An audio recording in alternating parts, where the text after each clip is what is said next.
Hello, and welcome to Aviation Deep Dive. April 1941.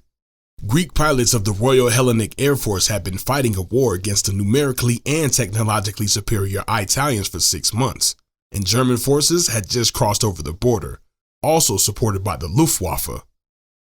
Having just 46 operational fighters at the outbreak of war, compared to 179 for the Italians, they were mostly comprised of PZL P-24s, a couple of Gloucester Gladiators, and 9 Block MB-151s. The Hellenic Air Force fought bravely. Despite being outnumbered in virtually every single engagement, they managed to score an average kill-to-loss ratio of 4-1. Nevertheless, even the loss of one fighter constituted a loss of over 2% of their fighter aircraft, and from October 1940 to April 1941, losses mounted. Even despite significant aid from the RAF, it was getting harder and harder to keep the constant Axis raids out of the Greek skies. On April 6th, after the Luftwaffe joined the fight, they swept from airfield to airfield in lightning raids consisting often upwards of 30 109s or Stukas, strafing the remains of both the RAF and the Hellenic Air Force on the ground, taking unsustainable losses and often having just 1 or 2 remaining aircraft in each squadron. The Greeks decided to consolidate all of their remaining fighters into one squadron, the 24th Mira, based out of Trikala airfield. This brought together the final remnants of the Air Force, 5 Gladiators, 5 P-24s, and 2 MB-151s, for a total of 12 fighters, for a final stand of the Hellenic Air Force.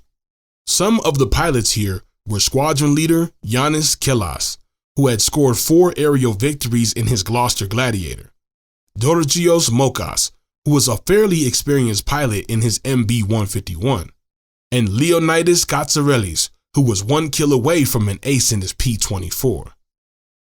Early morning on the 15th of April, the 12 pilots were sitting in their aircraft on high alert. Trikala airfield was one of the best airfields the Greeks had at their disposal, including facilities and anti-air defense. Finally, a spotter on a nearby hill confirmed the worst.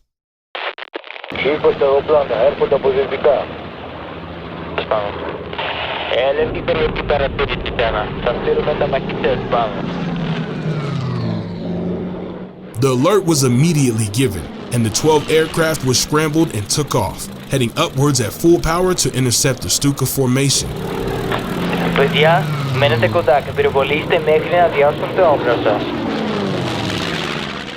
Pulling up, the P-24s broke off to pursue the lead of the formation, whilst the MB-151s and Gladiators fell behind and began opening fire. Unfortunately for the Greek pilots, they hadn't realized that the Stukas were escorted by a force of 20 more Bf-109s, which were led by Luftwaffe ace Gustav Rodel. The Stukas arrived over the airfield at 7,000 feet, just as the AA began to open up. Beginning their dive, Mokas in his 151 fell in the behind formation and opened fire with his cannons on one of the Ju-87s, shells striking the aircraft and critically damaging it. Trailing smoke, the Ju-87 plummeted downwards at 300 miles an hour, too damaged to pull up. Bombs exploding and ripping apart the airfield's defenses, the Stukas pulled up just as the 109s arrived over the scene.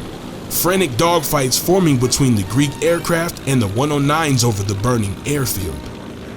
In the intensity, the Greeks took their first loss. Gustav Rodel diving in and firing a volley into a P-24, piloted by Perikles Katroubas. Killed in the burst, the fighter went down whilst the anti-air desperately tried to suppress the German fighters. Ein griechischer Jäger abgeschossen. Die Stukas verteidigen.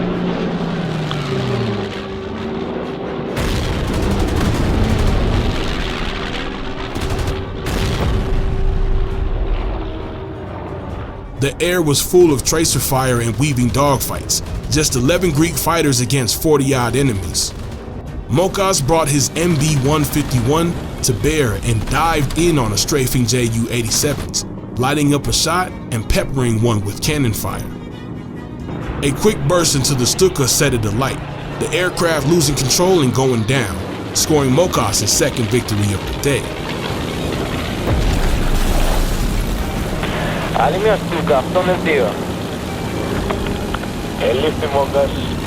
Simultaneously, Leonidas Gatsarelis, flying a P-24, had been seriously injured after being struck multiple times by 109s.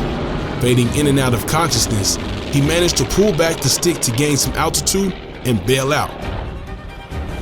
Kelas, flying his Gladiator, was occupied in an intense dogfight low altitude over the airfield, weaving in and out of the anti-air fire and strafing Stukas. Seizing an opportunity, he managed to pull lead on one of the 109s and opened fire with his 4 machine guns. Possibly having hit the pilot, the 109 lurched and fell downwards, crashing in a spectacular explosion. Another Gladiator managed to score a hit on one of the Stukas and ruptured the coolant tank, forcing the German pilot to break off and head back to the airfield. But the pure numerical advantage of the Germans was impossible to contend with. Another P-24 fell to the guns of the 109s, whilst the anti-air defenses were getting wiped out by strafing and bombing attacks.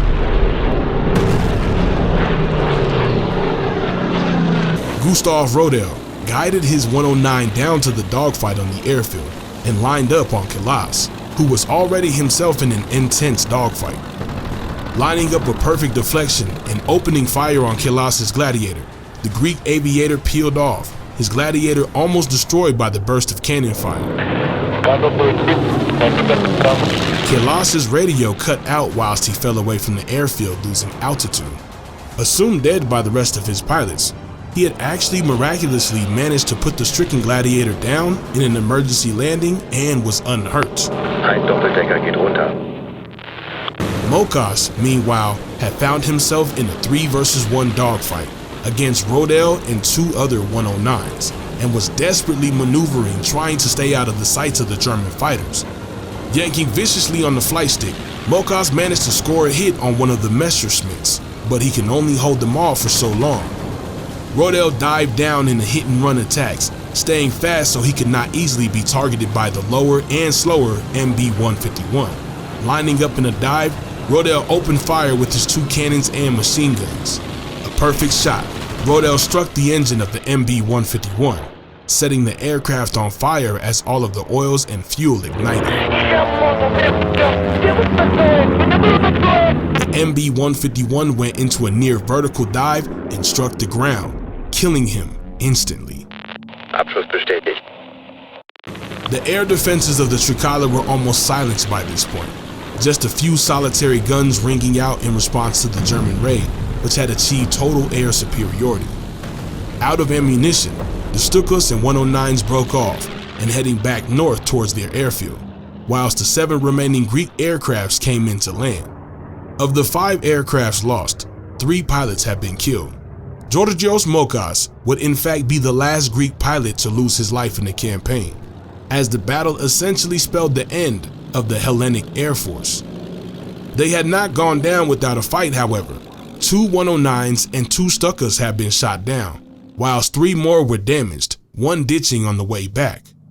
The Battle of Trikala represented the last stand of the Greeks in the skies and showed that they would not go down without a fight.